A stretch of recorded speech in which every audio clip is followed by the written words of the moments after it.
비확률 표본 추출의 네 가지를 보도록 하겠습니다. 이 네 가지는 말씀드렸죠.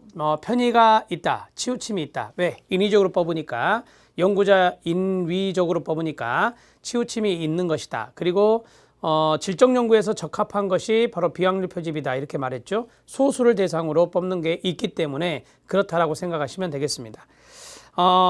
뭐 장점 같은 경우는 표집 절차가 그리 복잡하지 않기 때문에 경제성이 있다. 시간과 비용이 좀 적게 든다. 다 말씀드렸던 겁니다.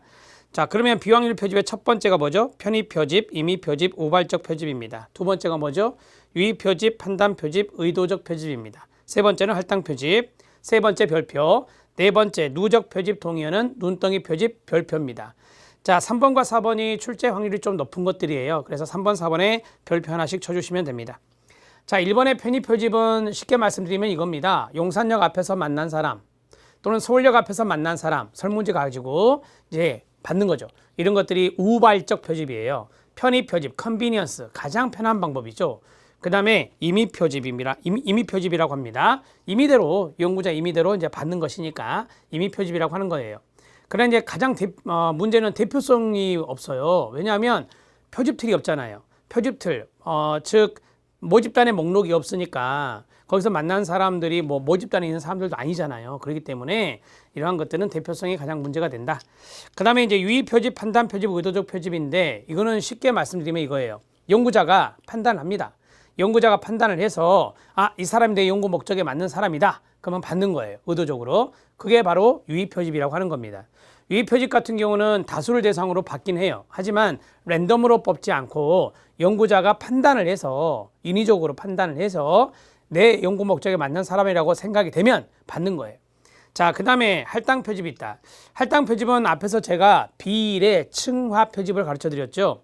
모집단의 비율과 똑같이 뽑으면, 표본 집단을 뽑으면 층화 표집이에요. 각각에 대해서 랜덤으로 뽑으면. 근데 모집단이 차지하는 비율과 똑같이 인위적으로 뽑을 수도 있어요. 대학교 1학년, 2학년, 3학년, 4학년 학생들이 있다. 그런데 30대, 30대, 20대, 20%가 있다. 모집단의 비율이. 그러면 제가 100명을 뽑는다. 그러면은 1학년에서, 대학 교수인데 1학년에서 30명을 아는 사람 뽑아요. 2학년에서 30명을 아는 사람 뽑아요. 그리고 3학년 아는 사람 20명, 4학년 아는 사람 20명 뽑아요. 그럼 100명이 뽑혔잖아요. 근데 모집단의 비율과 똑같죠. 이게 할당 표집이다 이거예요. 그래서 비례층화 표집과 사촌지간인데 비례층화 표집은 랜덤으로 뽑는 거고 이거는 할당 표집은 인위적으로 뽑는 거다. 자, 그 다음에 누적 표집, 눈덩이 표집은 느낌 왔죠? 눈덩이를 굴리듯이 스노볼이에요. 눈덩이를 굴리듯이 한두 사람 소개받고 한두 사람 소개받고 점점 늘려가는 겁니다. 자, 그런데 이거는 랜덤으로 하는 게 아니죠. 당연히 인위적으로 찾아가는 거예요. 소개를 받아서 찾아가는 거. 이런 것들이 바로 이제 우리가 그 눈덩이 누적 표집이라고 말할 수 있어요. 이게 이제 소수를 대상으로 많이 하는 겁니다. 왜냐하면 대상자를 찾기 힘든 경우가 있어요. 아동기 때 아동학대를 받았던 사람 또는 성폭행을 당한 사람, 이런 사람들 찾기가 쉽지 않잖아요. 이러한 사람들을 대상으로 연구도 해야 되거든요. 그러면 이러한 것들을 연구할 때 우리가 보통 누적 표집을 쓰는 거예요. 그렇게 해서 소개받고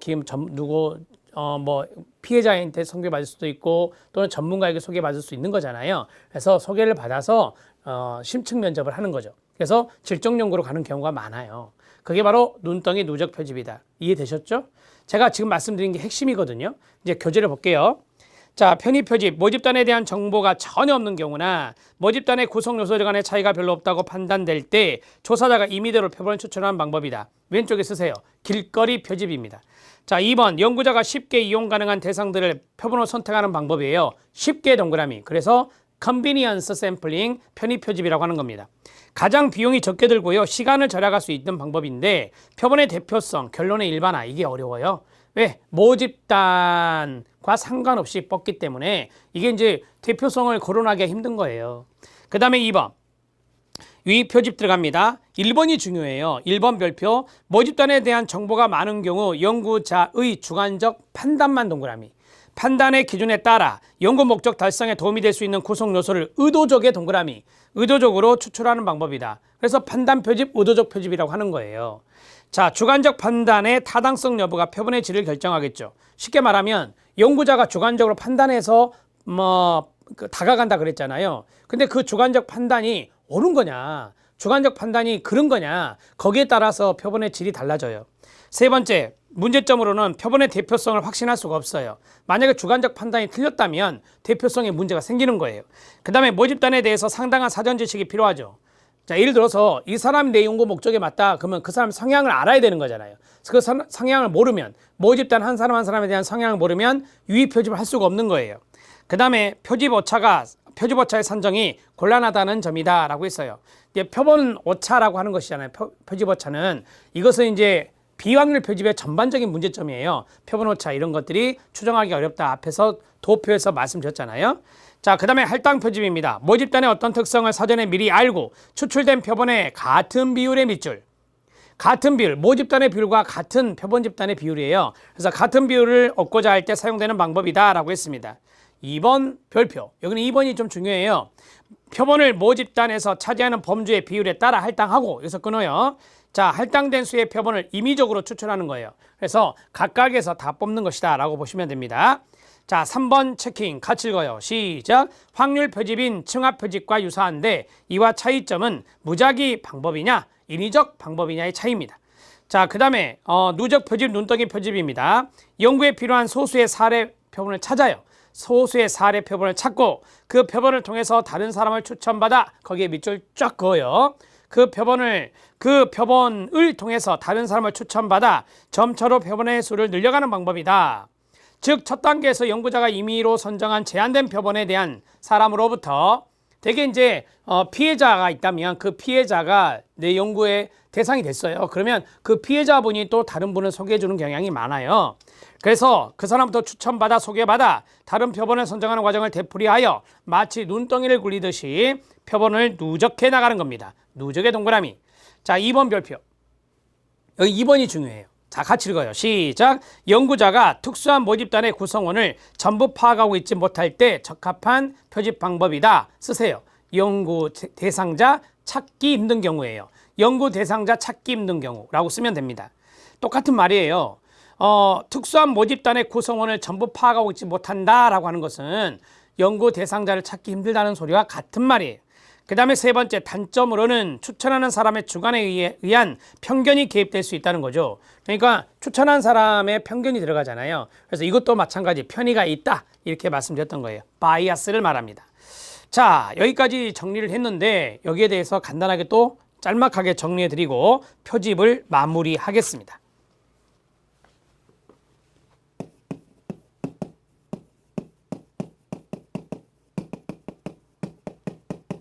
비확률 표집은 생각보다 이제 단순하게 정리할 수 있어요. 비확률 표집의 암기법이 누적,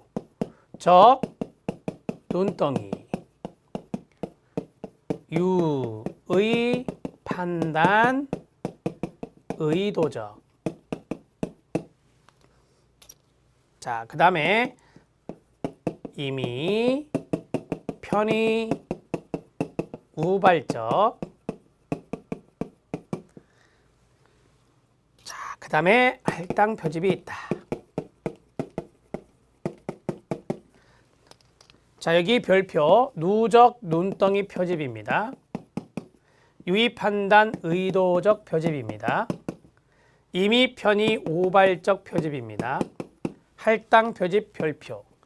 자, 이렇게 해서 세팅을 해드렸고 누적 눈덩이 표집에서는 중요한 단어 첫 번째가 뭐죠? 네. 표본으로부터 추천받습니다.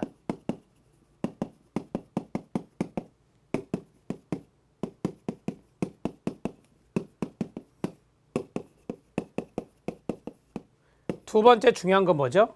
네. 대상자 찾기 힘든 경우입니다.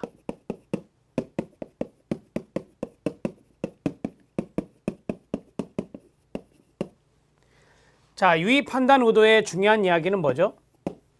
이거와 이거죠. 연구자의 주관적 판단.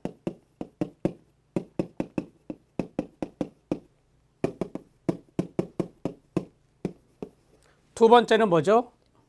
네. 모 집단에 대한 사전 지식이 있어야 돼요.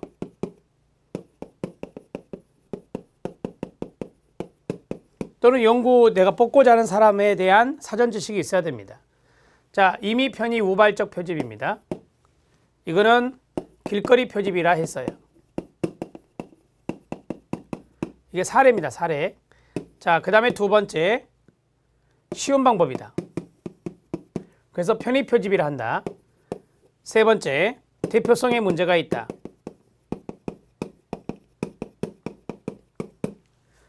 자, 할당 표집이 중요할 수 있는데요. 할당 표집의 첫 번째 중요한 것은 무엇입니까?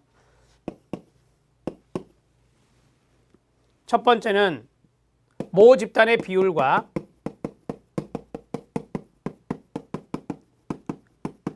각계